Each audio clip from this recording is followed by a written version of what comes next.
Assalamualaikum warahmatullahi wabarakatuh. Kali ini kita akan melanjutkan pengkajian tentang arti kemuhammadan itu sendiri yang telah dikupas sebelumnya.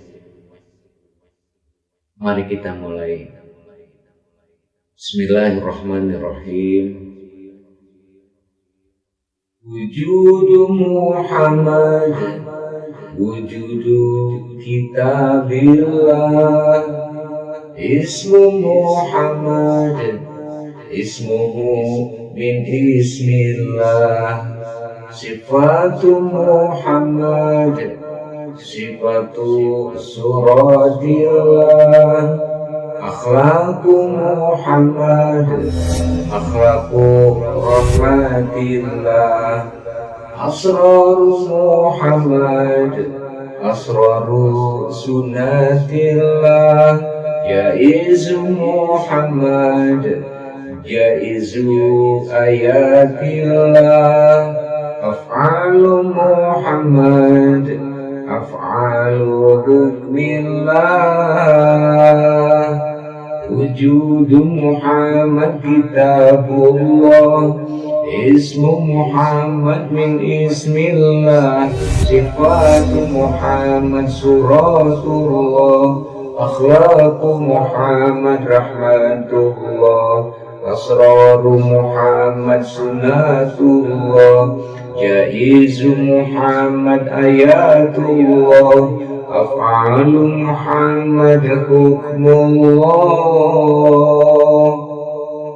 Seputar itu. Dan untuk kali ini kita akan memasuki di bait pertama, yaitu wujudu Muhammad, wujudu kita billah, bahwa Muhammad itu secara wujudnya adalah perwujudan kitab Allah.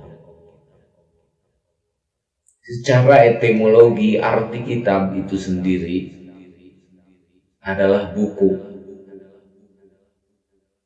Secara istilah yang dimaksud, arti kitab itu adalah satu catatan yang di dalamnya itu mengandung muqaddimah,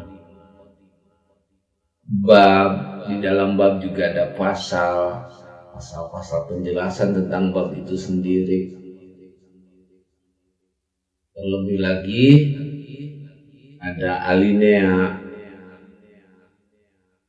ada susunan kata-kata yang mengandung arti yang mufid. Itulah kitab. Ini sering dikemukakan oleh para fuqaha, terutama di bagian kitab-kitab fikih ya, seperti di Bajuri, seperti itulah. Lalu kaitan Muhammad dengan kitab itu di mana?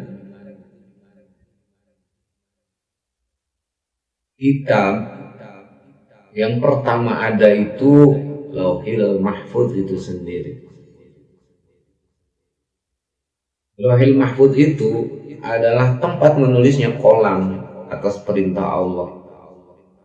Dan disitulah kitab awal, kitab wiwitan mulai ada ya.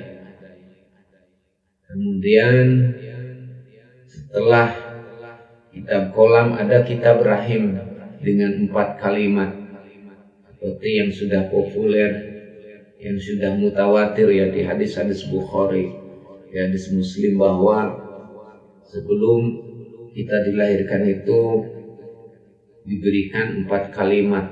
Itu juga termasuk kitab, disebut kitab rahim. Kemudian ada lagi kitab yang fungsinya di sini, di dunia, padahal dia berasal dari atas langit sana, bukan dari alam rahim ya. Itu Quran, Injil, kemudian Zabur, Toret, terhitung dari zaman Muhammad ke belakang. Kalau sebaliknya berarti dari Toret ke Zabur ke Injil baru ke Quran. dan suhuf-suhuf lainnya. Itulah susunan kitab dari mulai kolam dengan lauhil mahfuznya, kemudian kitab rahim, kemudian kitab langit yang 104 itu. Nah, kesini ya disusul kitab amal. Kitab amal, kitab perwujudan kita sendiri, sunnah kita yang akan ditulis oleh malaikat kiroman katibin kiri kanan. Nah, setelah kitab amal baru ada itsbat dari Allah, penetapan. Disitulah paralel atau anwa'ut takhsis ya. Berbagai macam model Allah menentukan sesuatu. Oke, kembali lagi kita ulangi bahwa kitab yang pertama ada itu adalah Lauhil Mahfuz dengan kolamnya. Kemudian kitab Rahim dengan 4 kalimatnya. Kemudian kitab Langit dengan 104 kitab, yaitu Taurat, Zabur, Injil, Quran, dan Suhuf.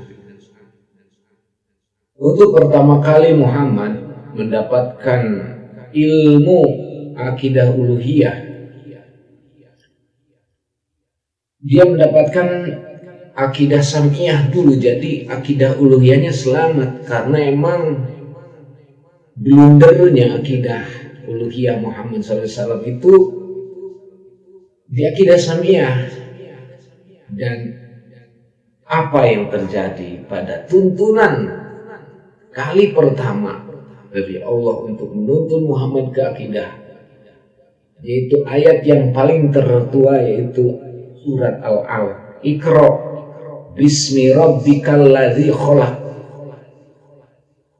Di situ artinya Muhammad diajarkan untuk menyadari diri bahwa dirinya itu makhluk dan harus ada khaliq. Ini seperti ajaran Hanif Silminya Ibrahim alaihissalam. Pada tingkat akal originnya Ibrahim, lubuknya Ibrahim, lubuk itu masih akal yang halus ya, yang lebih dalam, yang lebih halus. Lubuknya Ibrahim itu mencari Tuhan dulu ya. Ketika para anbiya punya lubuk, maka disebutnya mereka adalah ulul albab. Pertama kalinya Muhammad mendapat tuntunan akidah itu di surat Al-Alaq, Iqra. Disitulah Allah menyuruh membaca, artinya disadari oleh kita sebagai pembaca bahwa diri kita itu makhluk, harus ada khaliq. Bukan diri kita itu perubahan dari khaliq, tapi perubahan yang dilakukan khaliq, merubah satu keadaan yang kosong dulu menjadi ada. Bukan merubah dirinya menjadi yang kosong kemudian menjadi yang ada sekarang. Bukan. Karena Allah tidak mentahdits dirinya sendiri menjadi yang baru.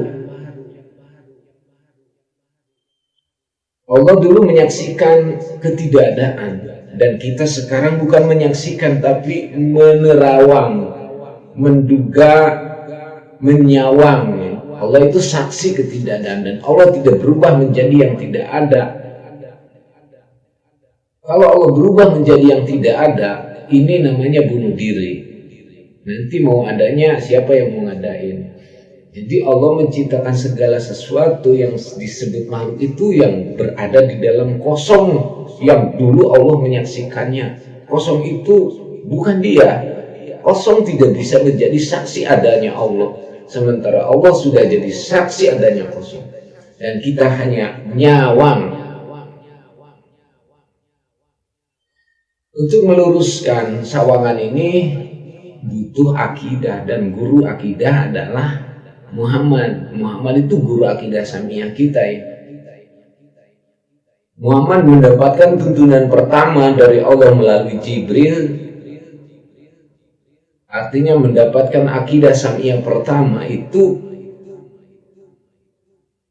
lebih dikonsentrasikan kepada arti Khalik, arti maha penciptanya Allah, bukan Allah mencipta diri menjadi yang baru, tidak.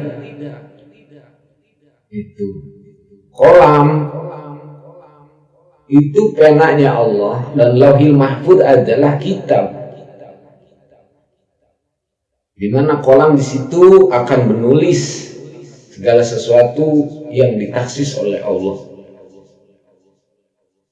Kemudian ada kitab rahim. Nah, di kolam sudah ditulis Bismillahirrahmanirrahim dalam sebuah keterangan. Kemudian la ilaha illallah Muhammadur Rasulullah. Kemudian baru susunan makhluk ke sini. Ternyata nama Muhammad itu sudah tertera di Lauhil Mahfuz dalam kitab. Lauhil Mahfuz, kitab gaib, kitab wiwitan ada. Kemudian disusul kitab rahimnya Muhammad sendiri yang ditulis sejak beliau 4 bulan di rahim. Nah, kitab rahimnya Muhammad ini yang ditaksis untuk Muhammad oleh Allah, artinya dihususkan untuk Muhammad oleh Allah, sama tidak jauh dari 4 kriteria ya. Rizki, Sa'idun aw Syakiyun, kemudian jenis kelamin, dan ajal. Itu tahsis dari Allah. Kemudian ada kitab langit yang 4 dan Muhammad mendapatkannya, yaitu Quran. Quran ini berasal dari Baitul Izzah, di mana Muhammad mendapatkannya dari Jibril. Jibril mengambil kalamullah yang ada di Baitul Izzah, kemudian diberikan kepada Muhammad. Baitul Izzah menurut sebuah keterangan di Fantauhid itu ada di antara langit dan bumi. Sebagian menyatakan di langit keempat, tapi lebih masyhur di antara langit dan bumi. Kemudian Baitul Izzah itu adalah sekumpulan kalam ya, kalam Allah yang memang sudah dinukotkan seperti nur. Kemudian dia adalah bagian dari keterangan-keterangan yang ada di Lauhil Mahfuz. Jadi begini, apa yang ada di Quran itu adalah apa yang ada di kolam. Tetapi tidak semua yang ada di kolam ada di Quran. Sekali lagi, apa yang ada di Quran itu ada di kolam, maksudnya di Lauhil Mahfuznya ya. Tetapi tidak semua yang dituliskan kolam di Lauhil Mahfuz ada di Quran. Itu susunannya. Kemudian apa yang ada di kitab rahim semuanya ada keterangannya di Quran. Tetapi tidak semua keterangan Quran ada di kitab rahim. Nah, tetapi yang jadi pedoman bukan kitab Lauhil Mahfuz dan bukan kitab rahim, tetapi Al-Quran. Itu yang jadi pedoman. Itu artinya pedoman yang sudah sangat menengah. Tidak usah kita repot-repot mengenali Lauhil Mahfuz, kenali saja Quran. Tidak usah kita menerawang ke kitab rahim, kenali saja Al-Quran. Kemudian kenapa Quran jadi pedoman? Enggak kitab rahim yang jadi pedoman. Dalam Al-Quran sudah disitirkan bahwa Quran itu ada hukum yang menasah dan yang jadi mansukh. Artinya ada ayat yang menggantikan ayat sebelumnya, lebih menjelaskan lagi. Begitu juga Quran itu bisa saja menasah apa yang sudah ada di kitab rahim. Ada di kitab rahim dinasah oleh Al-Quran. Oleh sebab itu Al-Quran ya tetap yang jadi pedoman itu Al-Quran, bukan kitab rahimnya. Itu cara Allah menurunkan qada mu'allaq yang bisa berubah, akan masuk ke area jaiznya Allah. Allah menuliskan kitab rahim juga dengan jaiznya.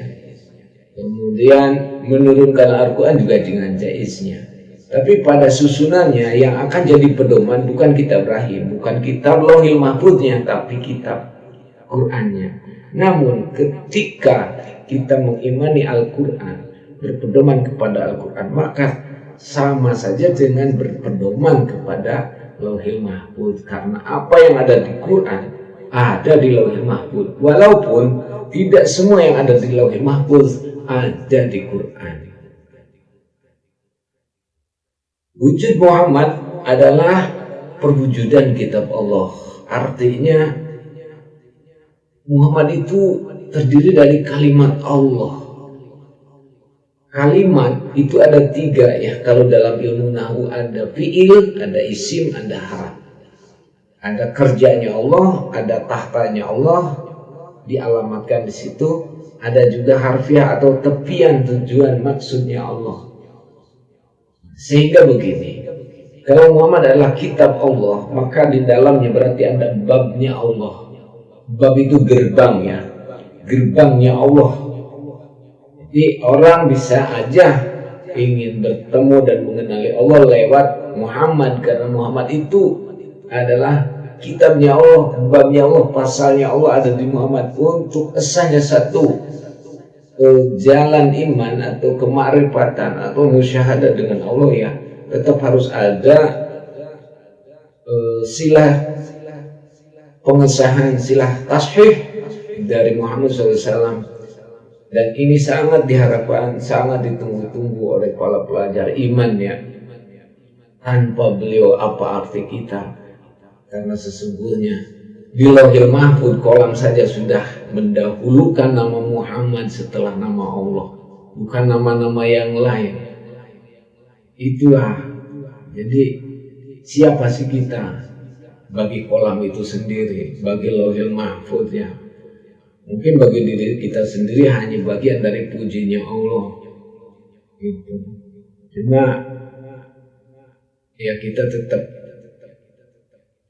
kita berasal dari Allah, itu juga mendapat penerangan dari Muhammad SAW lewat kitabnya, maksudnya yang diteruskan oleh Zaid bin Sabit melalui tulisan yang diteruskan oleh Bukhari Muslim sebagai hadis, sebagai taukid, tasrihat tentang apa yang ada di Quran, atau penjelasan tambah tentang apa yang ada di Quran itu ada di hadis.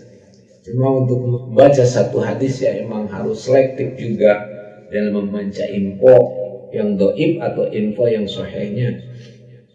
Seperti itu. Aisyah radhiyallahu anha pernah berpendapat bahwa Muhammad SAW itu adalah Quran yang hidup. Quran yang hidup artinya itu kitab yang hidup, di mana Quran itu di dalamnya ada perintah, ada larangan. Ketika Quran hidup, maka dia bukan lagi satu perintah, tapi pelaksana perintah, pelaku yang menjauhi larangan. Kemudian wa'ad, wa'id, ancaman dan perjanjian, dia mengenali Quran. Kemudian ikhbarnya, kemudian hikmah, hukum, nasah mansunya dia kenal. Dia juga bagian dari Nur Madinah dan Nur Makkiyah itu sendiri. Artinya dia memang perwujudan Al-Quran yang dimurad oleh Allah dan yang ditafsirkan oleh Siti Aisyah radhiyallahu anha. Oleh sebab itu syair ini merujuk ke sana dan menuliskan wujudu Muhammad, wujudu kitabillah, ismu Muhammad, ismuhu min ismillah, sifatu Muhammad, sifatu suratillah, akhlaqu Muhammad, akhlaqu rahmatillah, asraru Muhammad, asraru sunnatillah, jaizu Muhammad, jaizu ayatillah, af'alu Muhammad, af'alu hukmillah, wujudu Muhammad kitabullah, ismu Muhammad min ismillah, sifatu Muhammad suratullah, akhlaqu Muhammad rahmatullah, asraru Muhammad sunnatullah, jaizu Muhammad ayatullah, af'alu Muhammad hukmullah. Sekian dulu, semoga ini bermanfaat untuk lebih mengundang perhatian Allah, melindungi hati dan iman kita sendiri. Sepanjang kita memang mau belajar iman kepada apa adanya Rasulullah SAW semampu yang kita bisa. Ini ibadah loh, karena ibadah itu semampunya, dan kita di situ berjuang habis-habisan setiap waktu. Sholat tanpa iman bukanlah sebuah tiham. Untuk musyahadah menyaksikan Allah, dan musyahadah yang bersifat i'timad atau yang bisa diandalkan sebagai tiang adalah musyahadah kepada keakbaran Allah. Oleh sebab itu tiang agama sholat itu dikawal oleh azan dan qomat yang digiring dengan takbir beberapa kali. Artinya itu ditekankan dalam musyahadah, kenali dulu keakbaran Allah. Semoga kita mengerti ke arah situ dan digiring oleh bimbingan Allah. Apalah arti saya dengan segala konsep video di sini tanpa ada hidayah dari Allah? Saya bukan guru bagi kalian, saya juga bukan siapa-siapa. Allah tetap guru yang memberikan hidayah. Muhammad sendiri tidak dapat memberikan hidayah kepada seseorang. Hanya orang tersebut yang memang kalau butuh Allah di situ langsung melikoi, menjumpai, dan diharap menjumpai kita dengan rahmat, dengan ilmu, dengan hidayah, dengan lindungan hingga benar-benar selamat. Hidup kita cuma 63 tahun secara umur rata-rata umat Muhammad, tetapi resiko kita jika salah, jika musyrik bisa bertahun-tahun di neraka.